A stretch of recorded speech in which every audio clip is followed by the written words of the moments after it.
Ian Melencio, Kurt Lactautau.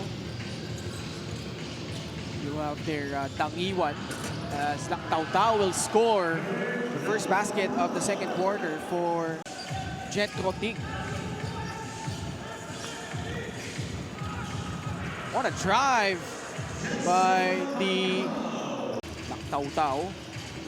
Nasa kay Jet Rotig. Blew out a tire. Yung di pa pinagpapahinga dito for Bacolod. Ito yung mga abangan natin pag yung mga Bacolod team nasa home court na nila. Press yan galing kay Kurt. GDL look to Salaveria in trouble. A second remaining on the shot clock. Joe GDL to beat the buzzer. A long three-point pop from Joe. Lumusot si Ian Melencio, will lay it up and in. Hindi napapagod Oo, nakapaguran. Jason Mancao in transition. Going to the other side, eluding the defense of the much bigger David Teruel. Last break of the game is brought to you by Sports Plus, the official sports book of the MPBL.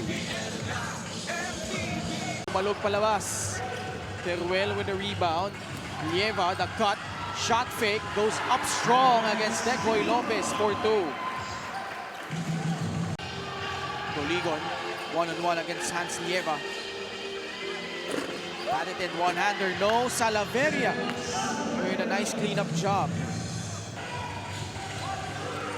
Pag-blitz on that ball screen, nakatakas, tatlo'y nilagpasan, napasahan sa ilalim si Dave Teruel for 2. Got Ian Melencio. Ito yun